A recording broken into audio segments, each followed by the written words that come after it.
ప్రియ శ్రోతలారా, ఈ అధ్యాయంలో అనేక హెచ్చరికలు మనకు దేవుడు అనుగ్రహిస్తున్నాడు.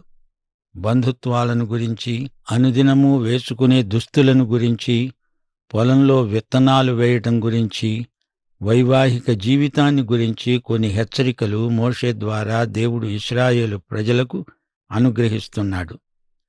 ద్వితీయోపదేశకాండం గ్రంథంలో 5, 6, 7 అధ్యాయాలు దశాజ్ఞలను పదే పదే నొక్కి చెబుతున్నాయి.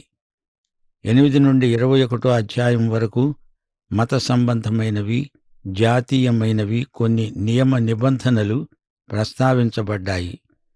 ఇప్పుడు 22 అధ్యాయంలో గృహ సంబంధమైన విషయాలు, బంధుత్వాలు పేర్కొనబడ్డాయి. 26 అధ్యాయం వరకు ఇవే అంశాలు కొనసాగుతాయి. ఇశ్రాయేలు జాతికి ఇవ్వబడ్డ హెచ్చరికలు, కుటుంబాలలో పరస్పర సంబంధాలను గురించిన హెచ్చరికలు ఎన్నెన్నో ఈ గ్రంథంలో ప్రస్తావించబడ్డాయి. ఇప్పుడు వివరాలు. ద్వితీయోపదేశకాండం 22 అధ్యాయం. నీ సహోదరుని ఎద్దుగాని గొర్రెగాని తోవ తప్పిపోవటం చూచిన ఎడల నీవు వాటిని చూడనట్లు కన్నులు మూసుకొనక అగత్యముగా వాటిని నీ సహోదరుని వద్దకు మళ్లించాలి. నీ సహోదరుడు నీ దగ్గర లేకపోయినా, నీవు అతణ్ణి ఎరిగి ఉండకపోయినా దానిని నీ ఇంటికి తోలుకొని పోవాలి. నీ సహోదరుడు దానిని వెతుకుతూ వచ్చే వరకు అది నీ వద్దనే ఉండాలి. అప్పుడు అతనికి దానిని మళ్లీ అప్పగించాలి. అతని గాడిదను గూర్చి, వస్త్రమును గూర్చి నీవు అలాగే చెయ్యాలి. నీ సోదరుడు పోగొట్టుకున్నది ఏదైనా నీకు దొరికిన ఎడల దానిని గురించి కూడా అలాగే చెయ్యాలి. నీవు దాన్ని చూచి చూడనట్లుగా ఉండకూడదు. నీ సహోదరుని గాడిదగాని ఎద్దుగాని తోవలో పడి ఉండడం నీవు చూచి ఉంటే వాటిని చూడనట్లు కన్నులు మూసుకొనక వాటిని లేవనెత్తడానికి అవశ్యముగా సహాయం చేయాలి. ఇరుగు పొరుగు వారికి తోడ్పడాలి. కష్టదశలో వారికి చేయూతనివ్వాలి. పొరుగువారి పట్ల మనం ఎలా ప్రవర్తించాలో దేవుడు స్పష్టంగా తన వాక్యంలో మనకు హెచ్చరిక చేస్తున్నాడు. పొరుగువానికి ఏదైనా సమస్య తటస్థించినప్పుడు ఉదాసీనంగా చూస్తూ ఊరుకోకూడదు. సమయోచితంగా సహాయం చెయ్యాలి. స్త్రీ పురుషుని వేషం వేసుకోకూడదు. పురుషుడు స్త్రీ వేషం ధరించకూడదు. అలా చేసే వారందరూ నీ దేవుడైన యెహోవాకు హేయులు. ఈ నియమం ఈ రోజున మనకు వర్తిస్తుందా? అవును, పురుషుడు పురుషుడుగానే కనపడాలి. అలాంటి దుస్తులే వేసుకోవాలి. అలాగే స్త్రీ కూడా సహజంగా తనకు సరిపడే దుస్తులే వేసుకోవాలి. ఇది ధర్మశాస్త్ర యుగం కాదని చెప్పి ఇష్టం వచ్చినట్లు వేషాలు వేయడం సభ్యత అనిపించుకోదు. పురుషులు స్త్రీలలాగా కనపడితే, స్త్రీలు పురుషుల్లాగా అగుపిస్తే అది అసహజం, అసభ్యం. దేవుడు మనల్ని స్త్రీ పురుషులుగా సృజించాడు. ఈ భేదాన్ని ఎవరూ తొలగించలేరు. నేను స్త్రీని కాను, నేను పురుషుణ్ణి అనుకుంటే సరిపోతుందా?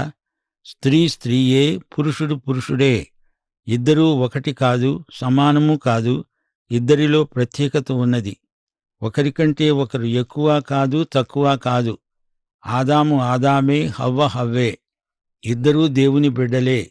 దేవునికి పక్షపాతమేమీ లేదు.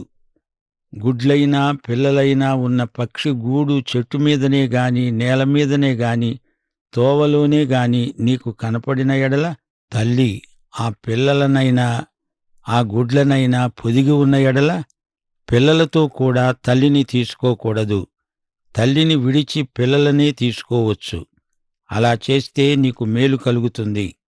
నీవు దీర్ఘాయుష్మంతుడవవుతావు. గమనించారా? దేవుడు పక్షులను గురించి కూడా ఎంతో శ్రద్ధ తీసుకుంటున్నాడు. మత్తయి సువార్త 10వ అధ్యాయం 29వ వచనంలో ప్రభువు అన్నాడు, 2 పిచ్చుకలు కాసుకు అమ్మబడతాయి గదా, అయినా మీ తండ్రి సెలవు లేక వాటిలో ఒక్కటైనా నేల మీద పడదు. అంటే పడితే ఎక్కడ పడుతుంది? తండ్రి ఒడిలో పడుతుంది, సురక్షితంగా ఉంటుంది. అది ఒక పక్షి మాత్రమే. అయినా దాన్ని గురించి తండ్రికి ఎంతో శ్రద్ధ. మీరు భయపడకండి, మీరు అనేకమైన పిచ్చుకల కంటే శ్రేష్ఠులు. దేవుడు నిన్ను నన్ను గురించి ఎంతో శ్రద్ధాసక్తులు చూపుతున్నాడు. ఆయనకు నీ స్థితిగతులన్నీ బాగా తెలుసు. ఇప్పుడు ద్వితీయోపదేశకాండం 22 అధ్యాయం 8వ వచనం వినండి. కొత్త ఇల్లు కట్టించేటప్పుడు దాని మీద నుండి ఎవడైనా పడితే నీ ఇంటి మీదికి హత్యాదోషం రాకుండా నీ ఇంటి పైకప్పునకు చుట్టూ పిట్టగోడ కట్టించాలి. ఇండ్లు ఏ విధంగా కట్టుకోవాలో దేవుడు తన గ్రంథంలో ఆజ్ఞాపిస్తున్నాడు. ప్రజలు ఇండ్లు ఎలా నిర్మించుకుంటారో అది కూడా దేవుడు పరిశీలిస్తున్నాడు. ఇల్లు కట్టుకుంటే దానిని ప్రభువునకు ప్రతిష్ఠించాలి. ఇల్లు అందులో ఉన్నవారికి క్షేమము భద్రత కలిగేటట్లు నిర్మించబడాలి. నీవు విత్తే విత్తనముల పైరు, నీ ద్రాక్షతోట రాబడి ప్రతిష్ఠితములై ఉండాలి. నీ ద్రాక్షతోటలో వివిధమైన వాటిని విత్తకూడదు. విత్తనాలు కలగలుపు చేయకూడదు. ఎద్దును గాడిదను జతచేసి భూమిని దున్నకూడదు. ఉన్ని జనపనార కలిపి వేసిన బట్టను ధరింపకూడదు. ఈ విధంగా కలగలుపు చేస్తే అది అసహజంగా కనపడుతుంది. ఉతికినప్పుడు బట్ట చెడిపోతుంది, సగం కుంగుతుంది. మీరు కప్పుకునే మీ బట్ట 4 చెంగులకు అల్లికలను చేసుకోవాలి. బట్ట చెంగులు నీలిరంగులో ఉండాలి. ప్రధాన యాజకుని దుస్తులు కూడా అలాగే ఉంటాయి. ఈ చెంగులు ఏమి సూచిస్తాయి? దేవునికి తమకు గల పరస్పర సంబంధాన్ని ఈ వస్త్రపు చెంగులు చూపుతాయి. యూదుల మతానికి ఈ వస్త్రపు చెంగులు సంకేతంగా నిలిచిపోయాయి. గమనించాలి, కలగలుపు చేయకూడదు, కల్తీ చేయకూడదు. దేవుని బిడ్డలు లోకంతో ఒకటైపోకూడదు. విత్తనాలు కలగలుపు కాకూడదు. ఎద్దును గాడిదను ఒకే కాడికి కట్టకూడదు. ఉన్ని జనపనార కలవవు. అలాగే క్రైస్తవులు లోకంతో కలవకూడదు. ఇప్పుడు ద్వితీయోపదేశకాండం 22 అధ్యాయం 13వ వచనం నుండి వినండి. ఇది కన్యాత్వపు పరీక్ష. ఒకడు స్త్రీని పెళ్లి చేసుకొని ఆమెను కూడిన తరువాత ఆమెను వల్లక ఆమె మీద అవమాన క్రియలతో కూడిన నిందలు మోపి ఆమె చెడ్డది అని ప్రచురపరచి ఈమె యందు కన్యాత్వం నాకు కనపడలేదని చెప్పిన ఎడల ఆ చిన్నదాని తల్లిదండ్రులు ద్వారమందున్న ఆ ఊరి పెద్దల వద్దకు ఆ చిన్నదాని కన్యాత్వ లక్షణాలను తీసుకుని రావాలి. ఆమె నిర్దోషి అయితే ఆమెకు ధర్మశాస్త్రం కాపుదల కలిగిస్తుంది, హామీ ఇస్తుంది. భర్త చేసే ఆరోపణలు అబద్ధమని రుజువైతే ఆమెకు కావలసిన భద్రత కల్పిస్తుంది. న్యాయసమ్మతమైన తీర్పు చెప్తుంది. చిన్నదాని తండ్రి ఊరి పెద్దలకు ఫిర్యాదు చెయ్యాలి. తన అల్లుడు తన కుమార్తెకు చేసిన అవమాన క్రియను గురించి వారికి చెప్పాలి. తన కుమార్తె కన్యాత్వపు గుర్తులు చూపాలి. పట్టణపు పెద్దల ఎదుట గర్భాధానపు బట్టను అనగా పడగటింటి బట్టను పరచాలి. ఆమె నిర్దోషి అయితే ఆమె భర్తకు శిక్ష విధించబడుతుంది.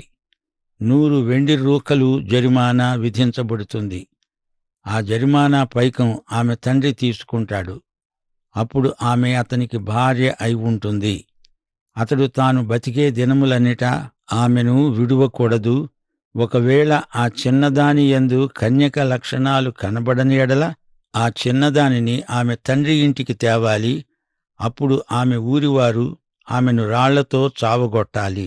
ఏలయనగా ఆమె తన తండ్రి ఇంట వ్యభిచరించింది, ఇశ్రాయేలీయులలో దుష్కార్యం చేసింది. ఆ విధంగా ఆ చెడుతనాన్ని మీ మధ్య నుండి మీరు పరిహరిస్తారు. చూచారా, ఆమె దోషి అయితే మరణశిక్ష తప్పదు. వైవాహిక బంధం పవిత్రమైనది. ఇది శాశ్వత బంధం. ఇది బంధకం కాదు. వివాహ పరిధికి బయట వ్యభిచారం గొప్ప నేరం. ధర్మశాస్త్రమందు దేవుడు తన ప్రజల నుండి పరిశుద్ధతను కోరుతున్నాడు. వైవాహిక పవిత్రతను కాపాడాలి. మానవ కుటుంబాలు దాంపత్య విశ్వసనీయతను పాటించి దేవుణ్ణి మహిమపరచాలి. మగనాలితో వ్యభిచరించిన పురుషునికి ఆ స్త్రీకి కూడా మరణశిక్ష విధించబడుతుంది. ఒక కన్యకకు ప్రదానం జరిగిన తరువాత ఆమె వ్యభిచరిస్తే అప్పుడు ఆ స్త్రీ పురుషులిద్దరినీ ఊరి గవిని వద్దకు తేవాలి. ఆమె అతనితో వ్యభిచారానికి ఒడంబడినందున వారిద్దరినీ రాళ్లతో చావగొట్టాలి. ప్రదానం చేయబడిన చిన్నదానిని పొలంలో బలాత్కారం చేసి ఎవడైనా మానభంగం చేస్తే ఆ మనుష్యుడే చావాలి. ఆ చిన్నదానిని ఏమి చేయకూడదు. ఆమె యందు మరణపాత్రమైన పాపము లేదు. ఇది బలాత్కారం. ఆమె కేకలు పెట్టినా ఎవరూ వచ్చి ఆమెను తప్పించలేదు. ప్రదానం చేయబడని కన్యకను ఎవడైనా బలాత్కారం చేస్తే ఆమెకు మానభంగం చేసినవాడు ఆమె తండ్రికి 50 వెండి రూకలివ్వాలి. ఆమెను తప్పక పెళ్లి చేసుకోవాలి. తాను బతికిన దినములన్నీ ఆమెను విడనాడకూడదు. సోదరీ సోదరులారా, ఈ అధ్యాయంలో 13వ వచనం నుండి కన్యాత్వపు పరీక్షను గురించి చెప్పబడింది. 1 నుండి 12వ వచనం వరకు వివిధ హెచ్చరికలు కలిపి చెప్పబడ్డాయి. 3వ వచనంలో పొరుగువాని వస్త్రాన్ని గురించి చెప్పబడింది. 5వ వచనంలో స్త్రీ పురుషుల దుస్తులను గురించి హెచ్చరించబడింది.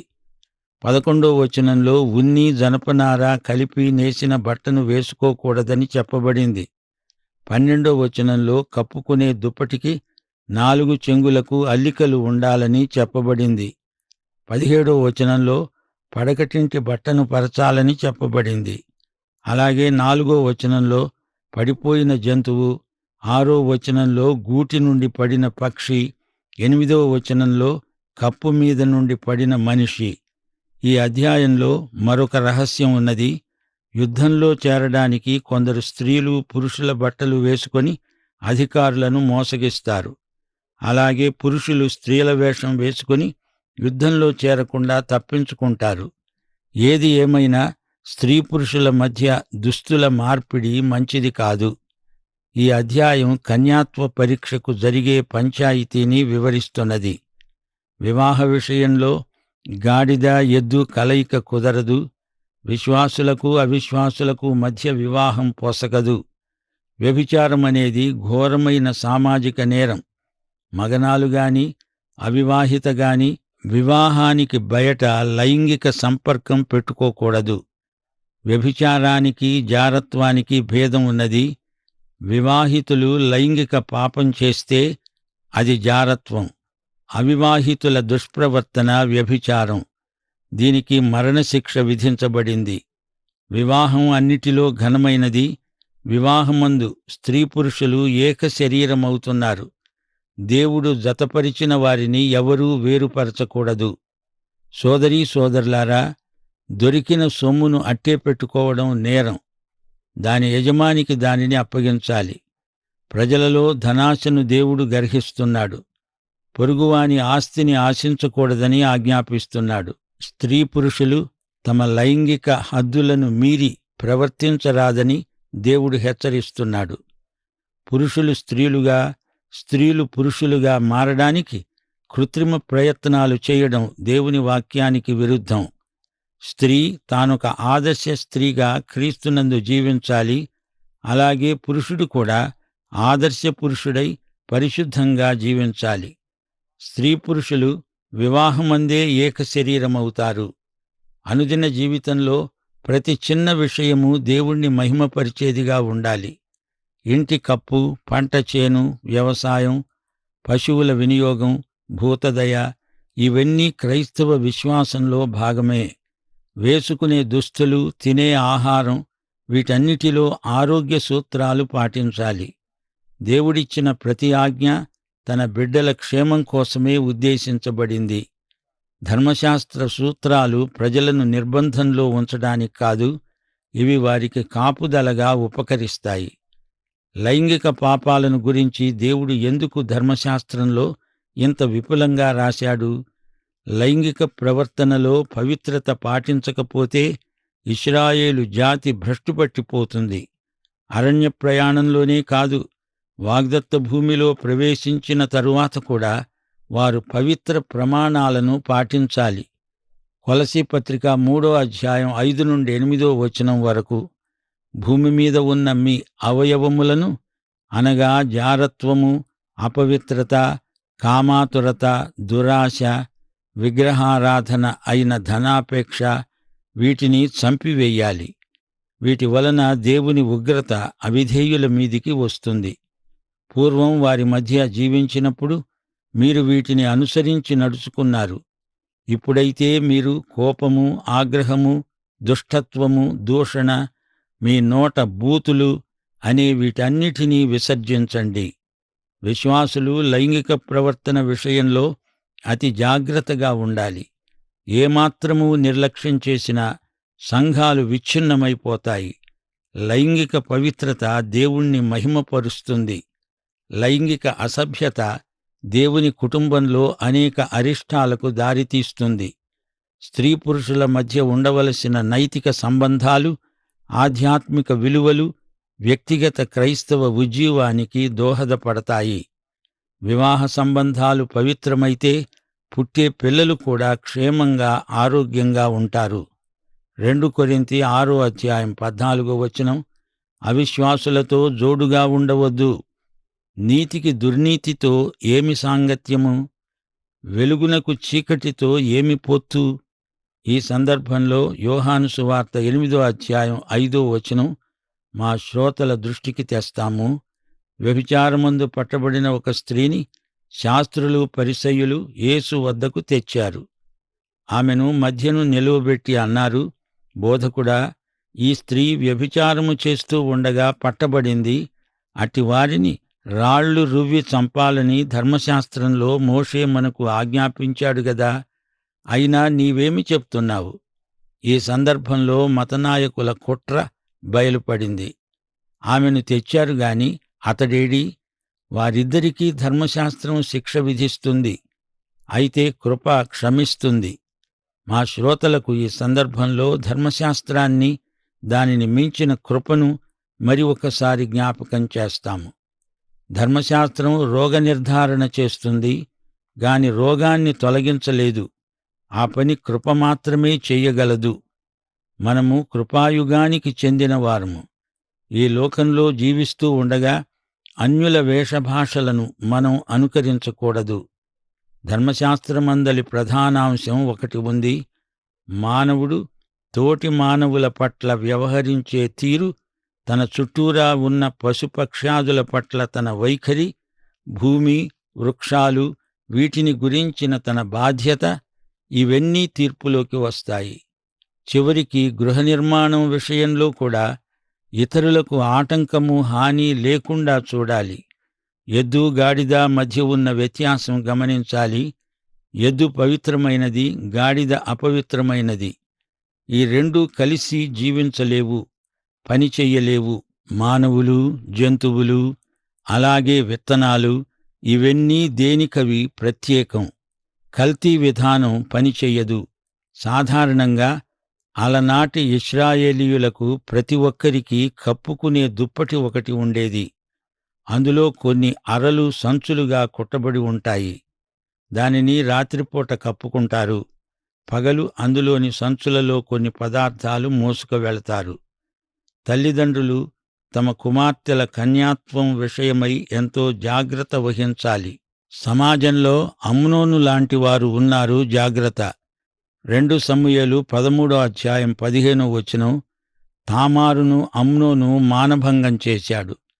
ఆ తరువాత ఆమె ఎడల అత్యధికమైన ద్వేషం పుట్టి, అది వరకు ఆమెను ప్రేమించినంతకంటే అతడు మరి ఎక్కువగా ఆమెను ద్వేషించి లేచిపొమ్మని ఆమెతో చెప్పాడు. ఇది ఎలాంటి నీచమైన ప్రవర్తనో గమనించండి. ప్రియ సోదరీ సోదరులారా, ఈ అధ్యాయంలో ఇంచుమించు 20 న్యాయ చట్టాలు ప్రస్తావించబడ్డాయి. పాత నిబంధనలోని ఆజ్ఞలన్నీ దేవుడు వేసిన కంచెలాంటివి. సాధారణ ప్రజలు కంచె దగ్గరే ఉంటారు. కంచెను దాటే శోధన వారిని వెంటాడుతుంది. కాని మనం కేంద్రంలో ఉన్నాము, క్రీస్తునందున్నాము. దేవునికి స్తోత్రం.